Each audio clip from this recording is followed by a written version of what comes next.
Tamil astrology சேனலுக்கு உங்களை வரவேற்கிறோம்.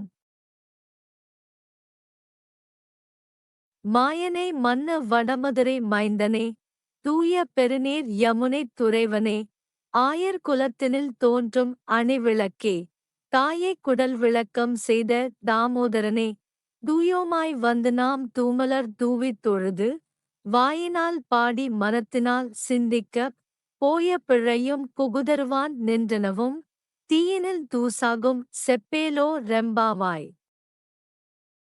விளக்கவுரை: 4ஆம் பாசுரத்தில் கண்ணன் கருணையால் மழை பொழிந்து செழிப்பு மிகும் என்று கூறிய ஆண்டாள், அவ்வாறு அவன் கருணைப் பார்வை நம்மீது விழ வேண்டுமானால் அவனைப் புகழ்ந்து பாட வேண்டாமோ என்று கூறி, கண்ணனின் தன்மைகளையும் புகழையும் தோழியர்க்குக் கூறி, அவர்களையும் கண்ணனை அடிபணிந்து உய்யுமாறு இந்தப் பாசுரம் மூலம் வேண்டுகிறார்.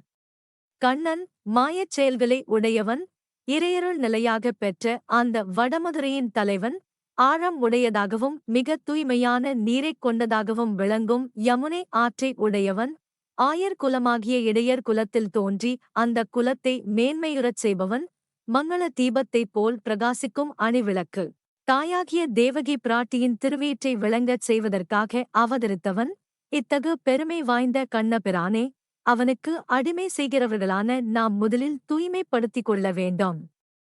பின்னர் தூய்மையான மலர்களைக் கொய்து வந்து தூவ வேண்டும். அவனை வணங்கி வாயாரப் பாட வேண்டும். நெஞ்சார தியானம் செய்ய வேண்டும்.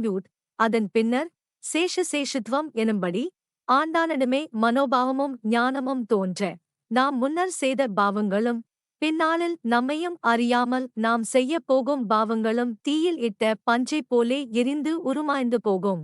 எனவே அந்தப் பெருமானின் திருநாமங்களைச் சொல்வாய் என்று இந்தப் பாசுரம் மூலம் தோழியர்க்கு ஞானம் உண்டாகச் செய்கிறார் ஸ்ரீ ஆண்டாள் நாச்சியார்.